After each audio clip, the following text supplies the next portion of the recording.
Hello, hello, my hey, I got something to say with movement, words, and laughter. Today, I'm so excited. I have Precious with me. Precious, are you ready to kick it off? You gonna do a movement with me? I am, yay. All right, here's the movement. All you're gonna do is back and forth, people right and left. This is the pure joy movement of the month. If you're in your car, I suggest you wait, but otherwise, join us. And if you can't see us, make up your own movement. Just move. Even for a few seconds, it feels better, doesn't it? Hey. It cracks me up. I'm going to figure out a way, Precious, that I'm going to be able to stand up without messing everything up and move, and it'll be even more excited. But you can do it seated. It doesn't matter. Anytime, any place. All right. Precious, thank you so much for being here. Before we tell them all about you, let's kick it off. Do you have any ritual that you do every single day to get yourself in a positive, powerful mindset?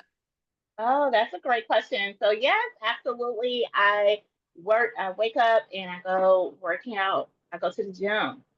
Oh, And I'm a 5 a.m. gymmer.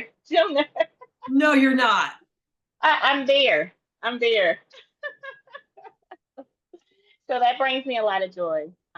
Just to, you know, take some time away from all the busy things that we do as women and take some time for me and for my health and for my body and soul.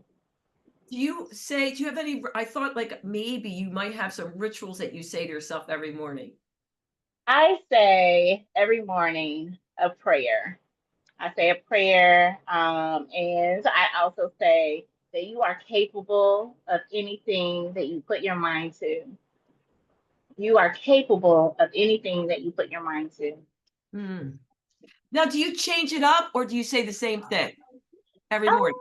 Oh, I feel like I say the same thing every morning because I am capable. And for so long, I used to tell myself I wasn't. So I am capable. I like that. I like that. All right. Well, let's tell them a little bit about you. And by the way, I'm so thrilled that you reached out. I really am. I'm so glad we're connected. And I just found out that Precious is in Maryland and I'm in the suburbs of Philly. Here I'm thinking you're in California. We're a 2 hour train right away. I know we have to see each other one day, right? Yes, we do. I am definitely an in-person person, but Precious Jewell is the founder of HR Boutique and the Grow and Glow. I love that. The Grow and Glow community, a It's a tongue staffing twister. agency and empowerment platform focused on transforming toxic workplace cultures. As an end workplace abuse advocate and a BNI ambassador, she leads trauma-informed career readiness sessions and strategic HR consulting for small businesses and professionals in the beauty and healthcare industries. Ooh. Her mission is to empower individuals to reclaim their worth and thrive professionally. Well, thank you. Thank you for your service. I'm so glad you're doing that. That's freaking awesome. Oh, thank you, Sandy, and thank you, Sandy, for being having me here on your awesome show today. I appreciate that. Well, You're when I awesome. saw your profile, I was like, I got to bring this woman on. And also, and I got to know about your name, but we'll get into that later. I want to know about the statement, what meaning it has for you that you want to tell women around the world and men that support us. Empowerment begins when we stop shrinking and start shining. Why'd you pick that? And why is it so personal to you? Yeah, I think I picked that because when we stop shrinking, we can really show up as our authentic selves, and we can grow authentically without shame or without fear. And that's why I said stop shrinking in your life and show up as the superstar and shadow star you are. You know, I got a lot of questions about that because I think for a lot of women, they're not really quite sure how to do that. So I would love to take time right now to break it down in what's something they could do to stop that because so many women have written in and said, how do I'm in my 40s, I'm in my 50s. so much of my life, I was like, okay, tame it down there because you know how it is with women. And now they don't know what to do about it. They don't know what action could they start? Yeah. I think it starts with your internal dialogue. What are you telling yourself when you are faced with challenges and difficulties? When you can stop beating up on yourself and start to be kind to yourself, you can stop shrinking yourself, even at the age of 40. So I would say, look at yourself and what are you saying to yourself? And what do you believe about yourself, regardless of what anybody else has to say? So is there something in your life that you were like, okay, I'm not going to do this anymore? Like, did you ever feel like you were shrinking? Oh, yeah, plenty of times. Um, And my shrinking became started early on. I was abused as a child, Mm. and I was told many things that I wasn't going to make it. I didn't cut out for the job, essentially. But there was something in me that continued to rise up, even though I had all of these significant challenges. And so I would tell myself, I believe you can do this. And I would do it and I would fail, but I would keep doing it and keep getting up and keep trying again until I was successful. So let's stay with that because I think that if we could just even give a couple practical tips that help those who just don't know where to turn, because this is like you said, it wasn't the first time. Like you just kept getting back up. You went, you get knocked down, you got back up, and the more you did it, not that we all have moments that we shrink, but it's less and less and less. What's some action, or was there something in your life that you were like, finally, enough is enough? Was there people, or was there a class, anything? Yeah, so here recently I was in a domestic violence relationship myself, and it was very dangerous, I should say. And I realized the effect it was having on me, the words, the the fear, the not knowing, um, and how what it affected me, how it affected me. Hmm. And I started to realize that I've been running from fear all my life. And this was the time that I decided that I was going to stand up for myself and I was going to take my life back and I would protect other women by doing so as well. So for you, then, I don't want to put words in your mouth. Are you saying that it finally just got to a point that you were like, enough is enough? I'm not going to do this anymore. Enough is enough. And I had to say those words out loud. Enough is enough. I deserve better. Yeah. Yeah. But that was an alignment of what I was telling myself that I deserve better.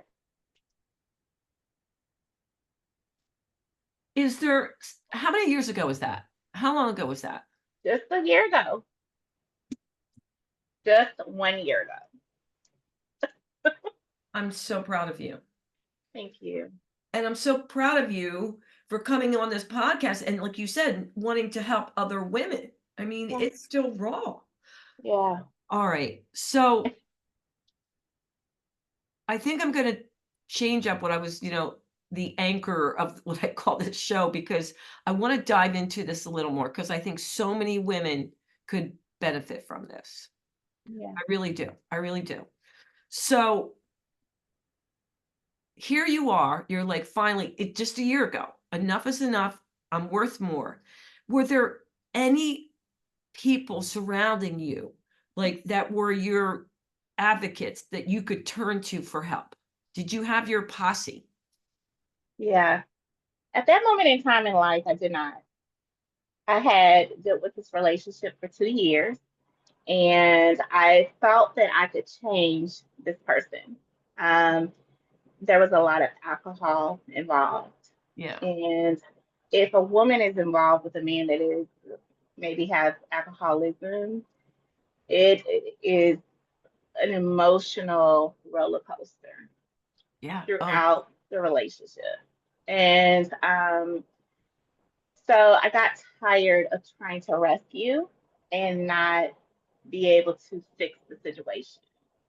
And then also be belittled, be cursed at, all the things yeah. that you go through when you're in a traumatic situation. And at that time, I have two children. One is 8, one is 21, and one is 28. They're moved out, and my youngest daughter was still staying with me, but she said she couldn't take it anymore because I was not strong enough to not shrink myself. And she saw mommy shrinking every time there was Mm. a fight, right? And so she left. And I mustered up the seed to leave too. And so Mm. I went into a domestic violence shelter and I God restarted my bless. life. Yeah, God. And it sounds like one of the catalysts was your daughter. it was. It was. Sometimes it takes for your family just to say enough. Yeah. Enough is enough. Yeah. And And it's she was that for me. God bless her. And Mhm. we hear it over and over, but still, you can't change someone. They have to want change. You can't love someone enough that they're going to see it now. When they're ready, and they may not be ready ever or have the capacity. But women, we still think, well, this one's different. There's so many times that we go, no, no, no, no, I got this, right? And then you get in it and you realize, yeah, you can't. And it keeps bringing you down. And so I'm so happy that whether it was it probably was that push that got you out the door. Your daughter, like, she's leaving. What the heck am I doing here? Yeah. I'm way worth. But when you're in it, it's tough, isn't it? Because you think, listen, I don't want this to fail. Like, I got to make this work. But you don't realize how much it is taking down your self-worth until you get It, out. it takes down everything in you for you to get out. And if you get out, count your blessings. And the reason why I say that because everyone doesn't get to get out. I know. I know. And if you get out, stay out and work on yourself and love yourself. I am so grateful that you came on the show and told your story. I really, I didn't see that coming, and it's very, I'm sure, private and near and dear to your heart. But I do believe your voice matters, and my goal in spreading joy is that it's not about being joyful all the time. Yeah. It's about admitting where you are and being vulnerable to accept this is where you are so that you can shift out of it quicker. You know, Yeah. it's not like every moment is pure joy. I mean, heck no. But the reason we can experience more pure joy is because we have these times in our life that aren't. We hit the ground and we're on our knees, and it brings us to feeling, whatever it is, guilt, fear, just whatever, all the emotions, and Yeah. to embrace it and that not let it own you. I'm so grateful. Yeah. I'm so grateful that Yeah. you were able to do that. And you're right, not everyone can. And you're not on their journey. Yeah. But that being said, you got Yeah. out and you're I here did. and you're going to celebrate all your wins. So let's take it through now. You mentioned what you do every morning. You get up. By the way, I used to own health clubs. I know that crew, that 5 a.m. crew. They're tight, man. They come, Yes. they're thicker than thieves. Your doors better be open. That's all I have to say. Don't be a minute late. And you say your positive affirmations. Yes. You do a little dance. You do a little movement. I'm all about that. And then tell me about what you do or what it means to advocate for yourself in rooms where your silence has been expected. Mm. Oh, that's a great question. I think I started advocating for myself when I was about 30 years old. I released a book, my book called Pulling Back the Covers, where I talk about Ooh, um, love that. child abuse. I talk about surviving child abuse. And then I started to advocate for myself when I got into HR as well. I worked in Oh, HR. I've been working in human resources management for the past 15 years. And there's always sort of a question about how did I get where I got to? And I mm-hmm. can always turn around and say I worked hard.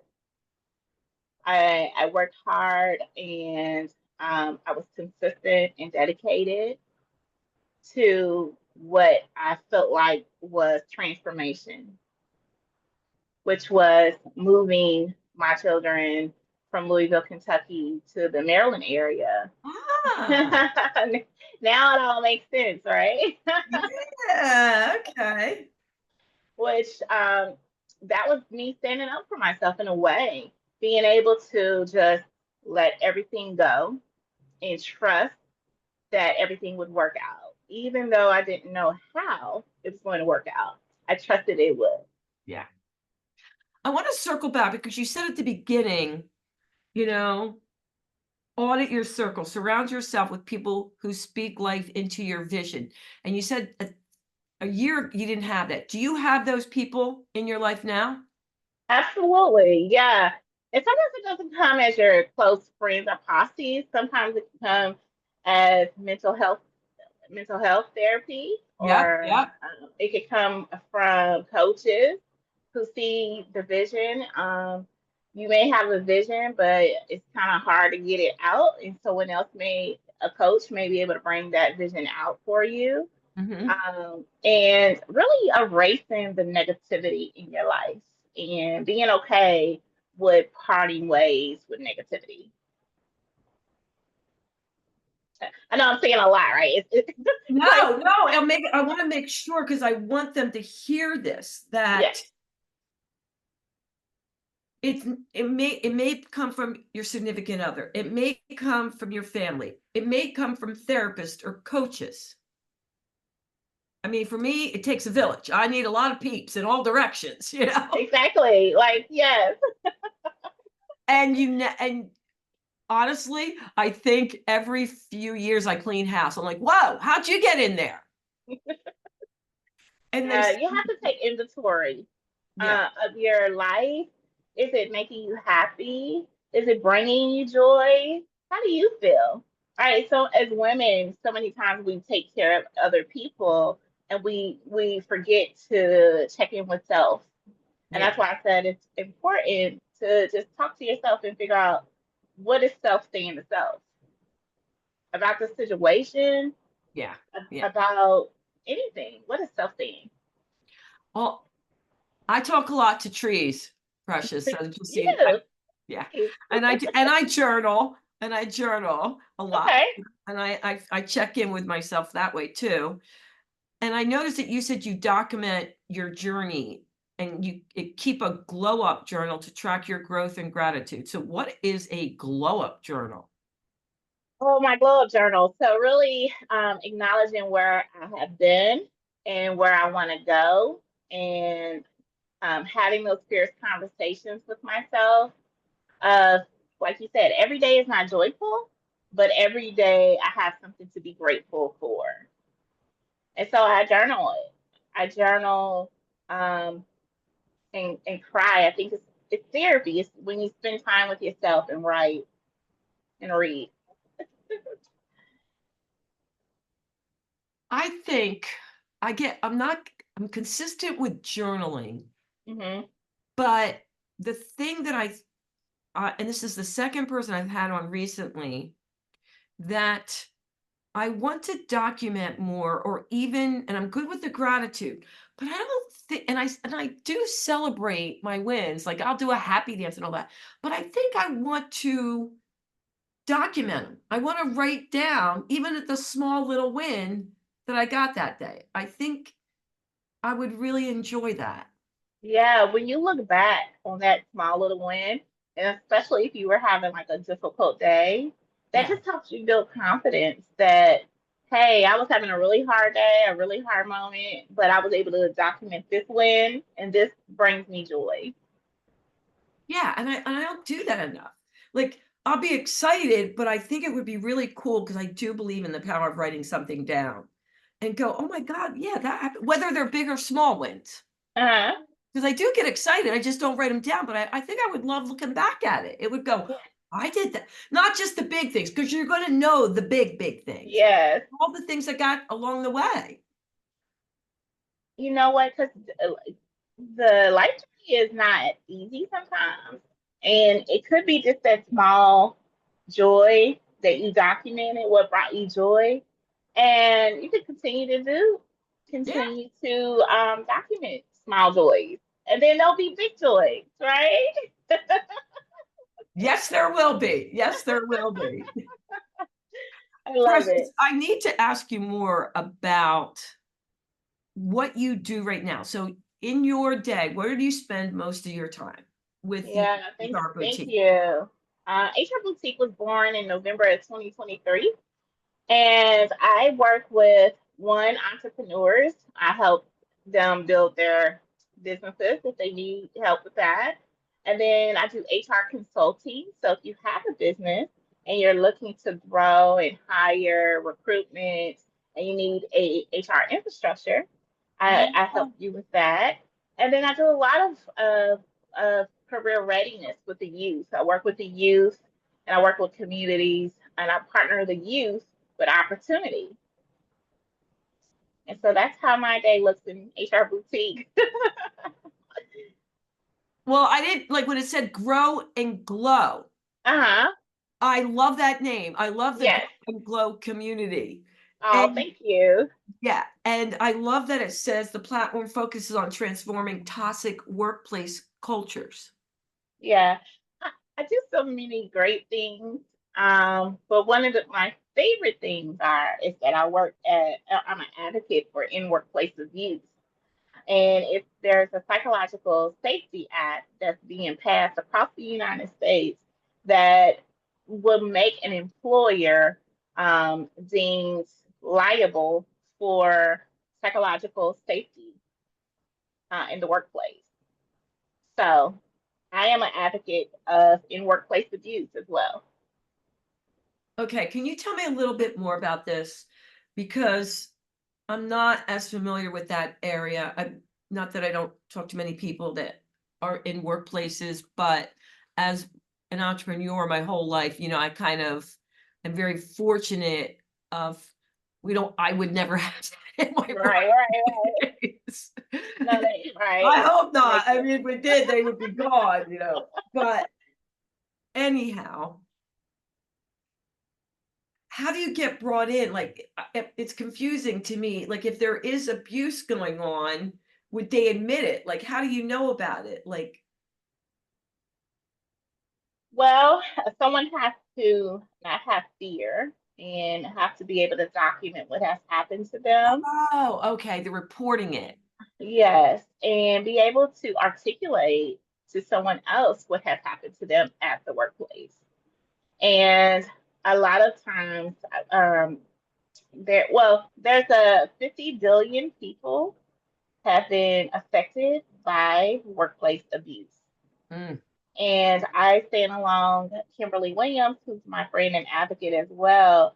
And we are trying to help give resources and tools of how to report workplace abuse and end it, and then also have some solutions to healing as well.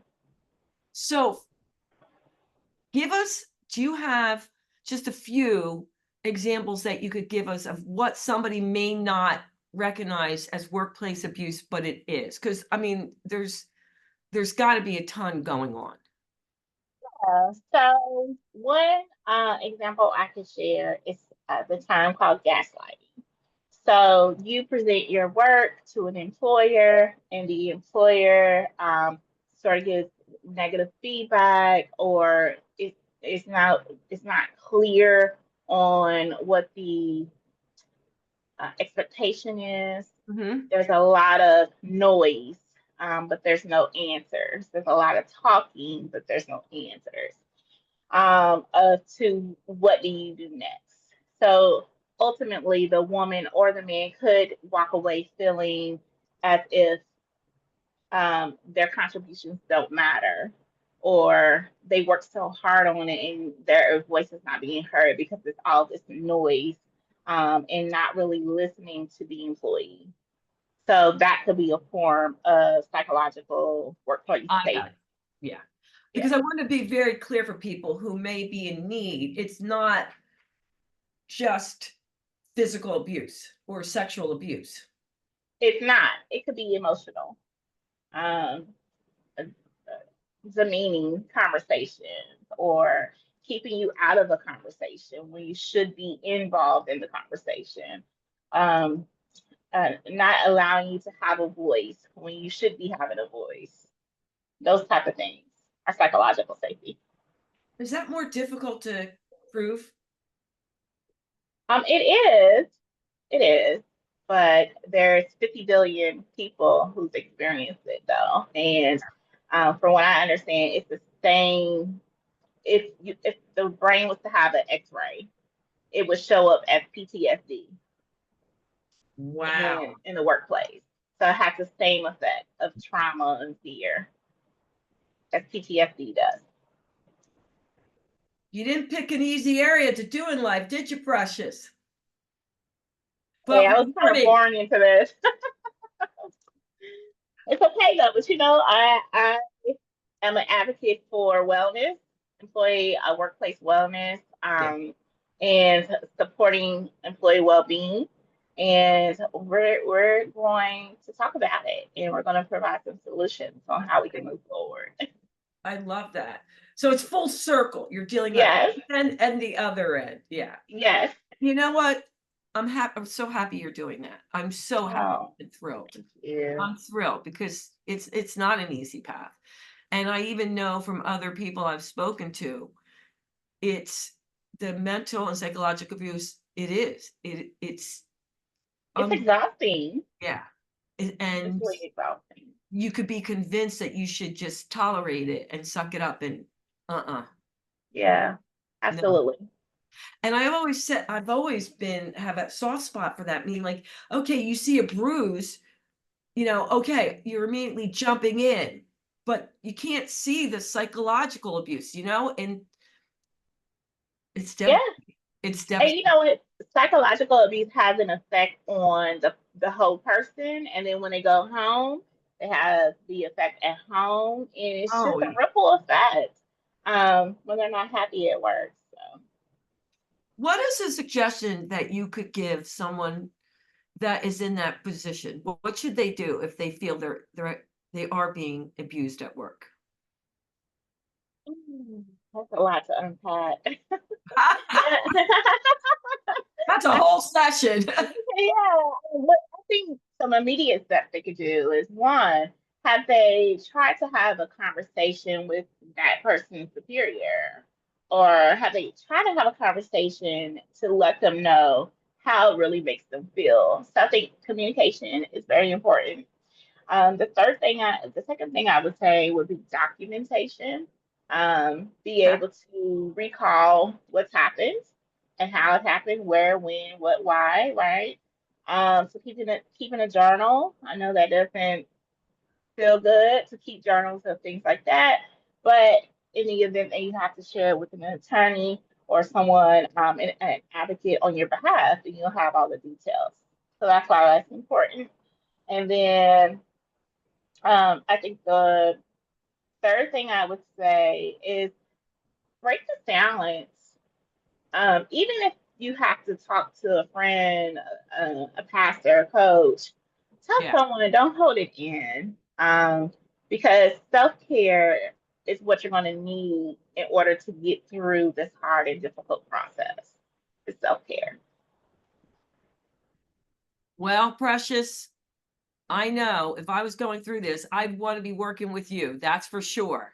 Yes, thank you Because so as much. much it is it's a very difficult situation, I can also feel your passion and joy coming through to help others. Yeah, absolutely. A lot of times they come and maybe looking for new opportunities. So I'm able to help them through career clarity and coaching, helping Yeah, finding new opportunities. So it just depends on what they, need. But I love to help. I can see it. And I can see how you like you exude that. I don't want anyone, if I can even prevent it a little of people going through what I went through, I'll do anything to help.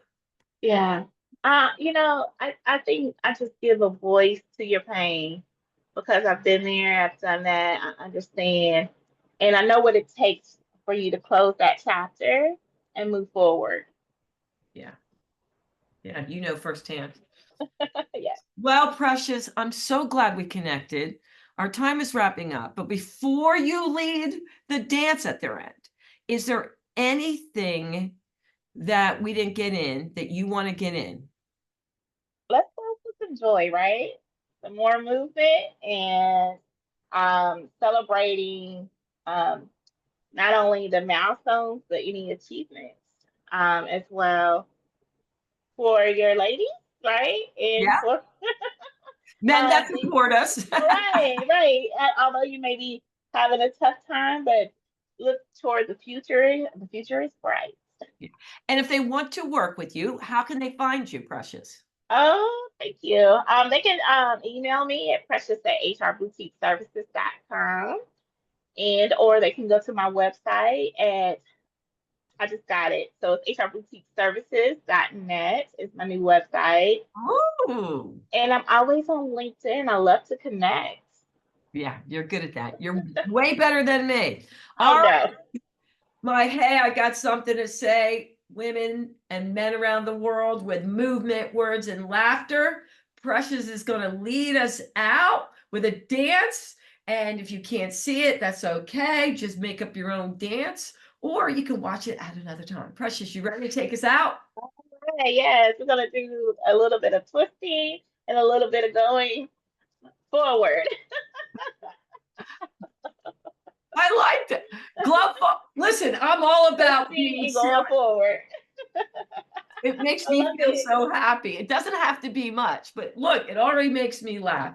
Thank you so much being on the show. And I really appreciate you sharing, liking, and rating it and subscribing. It means the world to us. And you know what I'm going to say? Until next time, thank you, Precious, and toodles.